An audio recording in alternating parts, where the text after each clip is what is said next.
Social Security is a working families program. It's not for millionaires and billionaires. It's for all of us. We're paying in. It's ours, and they need to keep their hands off. Which side are you on? Which side are you on? Jessica LaPointe is a SSA employee, Social Security Administration employee, and president of the American Federation of Government Employees Social Security Administration Council 220, representing the field offices for the Social Security Administration. Sister Jessica, welcome back to the program. Hi, thank you so much for having me. It's great to have you back. I appreciate the work that you're doing, and I know that you're doing a lot right now. This is a very busy time for federal union activists and officers. And you have all of the stuff with your day job that is still going on. So I appreciate your service to the American people in all of the hats that you're wearing right now. Could you give us an overview of what's been happening at the Social Security Administration for the last few months? You know, you've been working under a commissioner, people will remember, that had to Google the job when he got it. For instance, Frank Bisagno or something like that literally talked about, what does the commissioner do at Social Security? What does it mean? So, yeah, great guy to lead the agency for sure. What's been happening over the last few months? Well, okay, so let's just start with leading into January, right? Mm-hmm. At the Social Security Administration. Now, this is a federal program. It's the face of government as we know it. Social Security services every American from cradle to grave with their earned, bought, and paid for Social Security benefits and services. Okay, we're an extremely popular government program. And the Trump administration vowed not to touch it when he ran for president. And that was smart on his part because 8% of Americans want Social Security expanded and protected and not messed with or dismantled. However, leading into January, we were at a 50-year low in staffing while forced to serve an all-time high rate of beneficiaries because over the last decade and a half, Congress, mostly Republicans in Congress, are abandoning the program. They don't want to admit that they want to privatize it outright. Well, they have recently, as they're just sort of, very transparent with their motives at this point, now that they got their guy in. But they haven't wanted to admit it, but they've been doing a lot of backdoor death by 1,000 cuts. So 50-year staffing low leading into January. Even in the last fiscal year, we lost another 10 to 20% of our staff in 1 year because based on the budgets we get, we can only replace one for every 10 workers that leave. And we're largely an agency that has a lot of people reaching retirement age. So we were in crisis. And I just want you to underscore that again for a second, really quickly, before we move on from that point. Going into this year, because Republicans and some Democrats in Congress have opted not to increase the budget of the Social Security Administration, there were fewer people before Doge got here. There were fewer people working at the SSA than were working there in 1980. And there are, double the number of people in the United States as there were in 1980? I mean, it's just, we've seen such a huge population increase, so many more people that you are supposed to serve, and you have less people than you did 50 years ago. I just want people to underscore that. Okay, continue. I'm sorry for interrupting. Yep. That's what they're kind of doing to strangulate the agency, right? Benefits delayed or benefits denied. Back when I was hired in 2009, it took 2 months to get an initial disability decision. Now it takes over 8 months to get an initial disability decision. 30,000 Americans died last year while just waiting for their benefits to come in after filing. It seems like it's by design, not to get too conspiracy theory. You render a program useless under the federal watch, then that's a greater excuse to privatize. So going into January, the staff was burnt out. Right. And then we started to get attacked. Now the anti-poverty workers of this country. I apologize for stopping you again, but I do want to mention how much, a 50-year staffing low. You're burnt out. You've got a lot of work on your plate. But there was progress being made under Commissioner Martin O'Malley. Wait times were decreasing. And you mentioned that, benefits delayed are benefits denied. And that's such a good point. Elizabeth Warren made this as Elizabeth Warren made this point as she was talking to somebody in a hearing about Social Security, talking about how, if you delay 8 months giving somebody the benefits that they have earned, there is not a mechanism to get that $5,000 back. And so that is a $5,000 lifetime benefit earnings cut for somebody that you have implemented just by delaying getting it to them because we have not fully funded the agency. But, all of the problems that we have just laid out, even going into January, there was progress being made. There were wait times were coming down. Customer service was increasing pretty dramatically, actually. And so since January, we've seen all of that progress erode, is my understanding, right? Yeah, Martin O'Malley, our former commissioner, did so many remarkable things for the agency, and I could talk about it all day. To be honest with you, he leaned into the workforce, he leaned into the union. Morale was improving, customer service was improving. We were up 6.2% in productivity overall from the previous fiscal year. We had signs signaling in our federal employee viewpoint surveys, and employees were happier and more engaged.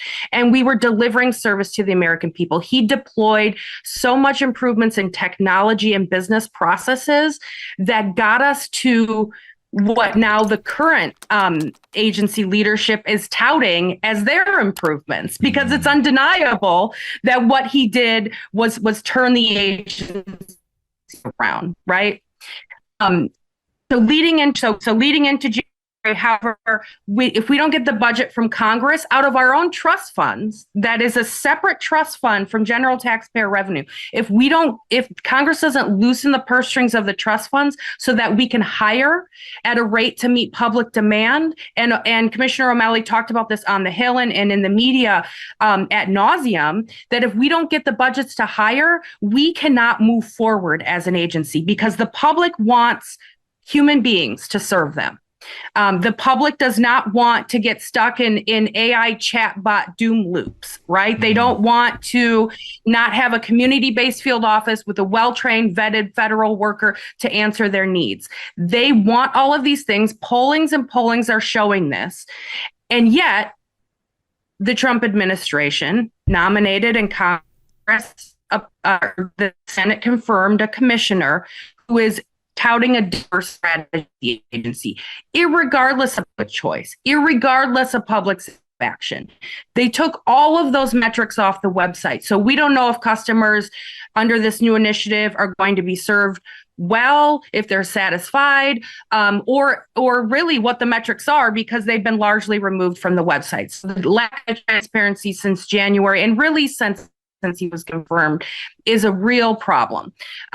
And the American people deserve data. They deserve to know what's going on, because this new commissioner and the agency and Congress work for the American people. And so do we as civil servants.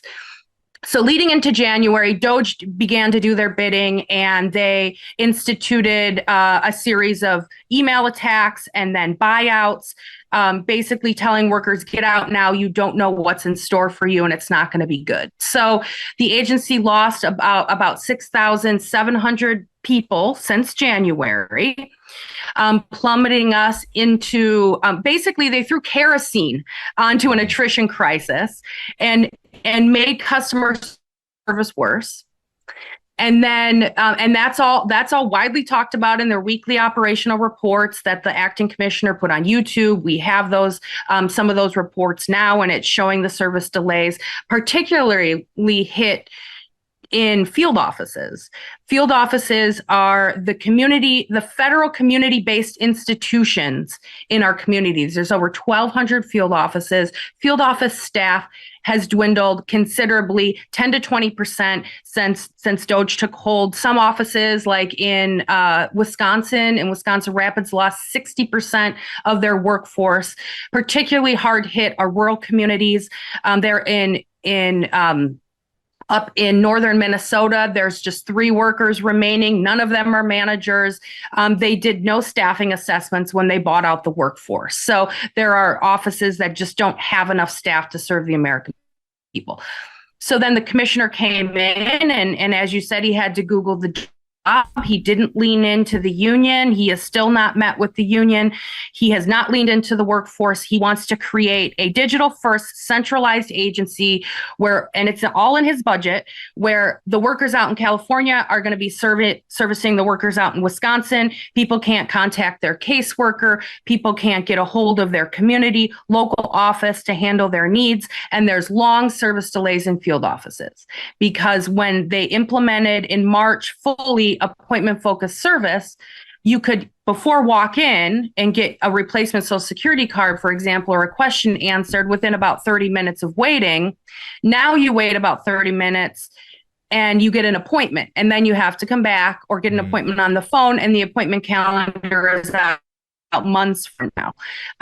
While simultaneously the agency is sort of bragging about reducing lobby wait times, but that's disingenuous and a bit of smoke and mirrors because, yeah, you might wait to get an appointment, have an appointment that you have to wait months. And if you don't have a card, you can't get a job. So you may lose job offers in the meantime while you're waiting to get service at the Social Security Administration. So that's a little bit about kind of what's going on. The remarkable thing that this commissioner did, this new commissioner, that is so nonsensical to the workforce and really punitive to the workforce, because they refuse to admit that they need a course correct from DOGE. They refuse to pick up the ball where Martin O'Malley left it and advocate for more staff. In fact, their budget talks about they don't need any more staff because they're going digital first and they want further staffing cuts. But what he's doing behind the scenes is moving workers around to improve statistics. So if he wants the 1-800 number statistics to improve, he moved about 2,000 field workers. Remember, long service delays in field offices, it's appointment only right now, or appointment focused. He moved those workers from the field to the 1-800 number to improve the statistics on the call answer rate on the 1-800 number. So he has admitted with his actions that he can improve with service without federal workers, but he refuses to hire federal workers. So it's like that cartoon where there's a hole in the dam and you put your finger in one hole and then a leak springs somewhere else, right? So that's kind of what's happening. The other punitive measures he's taken against the workforce, very anti-union measures, is eliminating the flex time of the 1-800 number workers so that they no longer have a flexible schedule based on the understaffing, which happened from one moment to the next. He had managers call 4,000 teleservice center representatives over the weekend to tell them that on Monday morning, they are now losing their flexible work schedule. They have to report on the nose at 7:45 a.m. If they're a minute late, they will be considered either AWOL or have to take leave. Workers were in tears. They had to pull their kids out of summer camp. They had to scramble to find a babysitter over the weekend to be able to get to work on time. They made no accommodations for working families. And they did the same thing with the reassignments. You showed up one day, you were a field office worker, and you were told you were involuntarily reassigned to now answer calls on the 1-800 number. Completely different job. Without training, without guidance, it plummeted workers into a mental health crisis. Many had to go on leave. They're still recovering from that. Field offices now, according to their data and their reports, have over 12 million items backlog in field offices. These are claims, overpayments, you name it, sitting while he redeployed workers to the 1-800 number. And claims completion is down. It's stagnated according to their own reports, and it has plummeted since he did the reassignments. And he's not tuning into that. It's like he's not understanding that. He doesn't understand the purpose of community-based service. He doesn't understand that if you destroy Social Security in communities, you destroy the fabric of communities, how much the economy is boosted by the return of FICA dollars into communities, and how these long service delays are delaying the economic stability and growth in communities, how Social Security improves incarceration, lowers incarceration rates, homeless rates, all of that. So while you're waiting months and months for your Social Security benefits to come in because of their actions, what you're doing is sending people into homelessness. You're denying children food on their table. You're denying children the resources that they need, disabled children the resources that they need to keep pace with their friends and to be able to live and thrive in their communities. That's the real impact that we're talking about here. And the American public needs to have their eyes open to that, because the administration is not going to talk about it. In fact, it's smoke and mirrors with them, but we're here to tell the truth.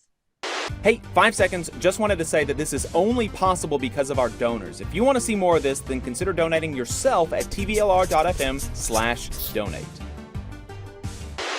One of the things that's happened recently is, and it's been kind of a continuation of the rest of the Trump administration's policy with respect to honesty, which is to not have it. NPR reported on a story regarding the Social Security Administration where phone calls to local Social Security offices were being rerouted to other field offices, often to staff who don't have jurisdiction over the caller's case.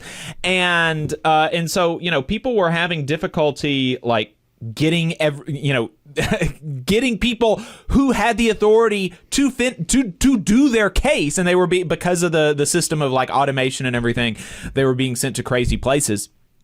And the Social Security Administration initially denied that this was happening, and then after like a few hours, they were like, "Okay, you caught us. We lied, and that way it was happening, and we're sorry. We're trying to fix it." How indicative of that? How indicative is that level of dishonesty and just willingness to look somebody in the eye and lie? Is that indicative of the relationship that management has to the bargaining unit right now within the agency? Listen, right now it is. Yes, it is. It has always been bargaining unit and management, right? Two separate camps. But right now, management and bargaining unit are all feeling it, okay, with these decisions that he is largely making on his own. And so here you're kind of making a distinction between like maybe the front or second or even maybe third line supervisors and like the political appointees. It's really the problem. You're identifying the problem as being primarily the political appointees with respect to this sorts of stuff, right? This is an example for that. So what they did, and the commissioner didn't realize that a caseworker out in California couldn't access a record out in Wisconsin. They created some sort of universal access. And they did it as a response to something in the media, and they did it immediately. They didn't notify management that they were doing it. They notified the American people they were doing it because they had a PR problem, but they didn't give any guidance to the workers. And there's no business model for that. So now anybody can go and do a record. We have no idea the scope of the changes we're supposed to be making, how to communicate with the caseworker, how to protect these cases from mismanagement. We have no business process for this, and the union's demanding one. And are we going to have to redo our performance plans? Management that oversees performance plans on specific cases, who's going to get the credit for the cases, and what's the scope of your capabilities on these cases? Are you adjudicating them out in California to help out Wisconsin? Nobody knows. They just buried this guidance in some sort of a message that we got in an email. And it's off to the races. And this is the chaos and confusion that's happening. This is why management and the employees alike are just dumbfounded, because we deserve, as the workers, this agency would not exist without the workers, right? And management is often the glue that keeps these offices together. They're not being communicated with either. The reactionary nature and the break it and then fix it later nature of what's going on is unprecedented. Okay, we have to move at a snail's pace. We have to involve our stakeholders, which is advocacy groups and the public. First, we have to give them an input period. We have to give them advance notice of changes that are coming. You have to train and prepare the workforce, train and prepare managers to get the messaging right. None of that is happening.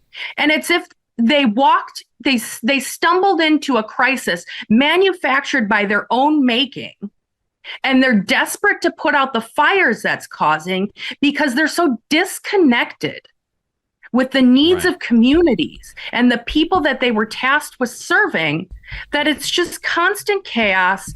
We've had enough. We're fed up. We're fed up on taking the brunt of the public discord, confusion, chaos, disgruntlement when they have long service delays, an agency that's stripping our rights away because they refuse to hire enough people and want to just make our lives so miserable that they quit, while simultaneously wanting to contract out our work. And we should talk about that, because what's the end game here? Yes. Right now, our administrative costs are less than 1% of our benefit payouts. Private insurance companies operate at about 20% of benefit payouts.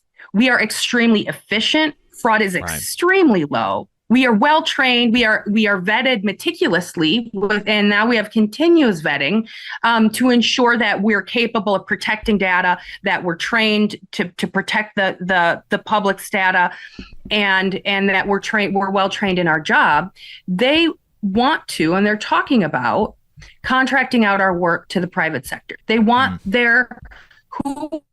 whoever these contractors are to make money off of federal taxpayer dollars, right? Not at a value to taxpayers, right? At a value to corporations that will increase their bottom line. So that's and at a value how we read their budget. Yeah, like at a value to the people at the top of these corporations, because even in situations where privatization saves money, which is not nearly as often as people think, much more often than people think, actually, when you privatize, you end up spending more money.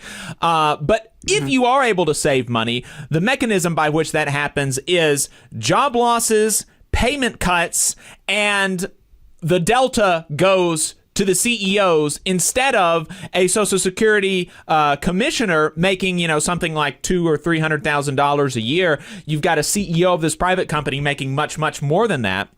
And I also just want to say on the fraud stuff, people like to talk about fraud, and they really do not realize how rare a thing that is. And that actually what's much more common is that you'll, in some cases, get Republicans reaching out to the Social Security Administration saying that the Social Security Administration is being too aggressive in pulling back money that was wrongfully dispersed. Most of the time, like, wrongful disbursement of funds itself is incredibly rare. But most of the time when that happens, it's just an accident. Nobody is, trying to do fraud.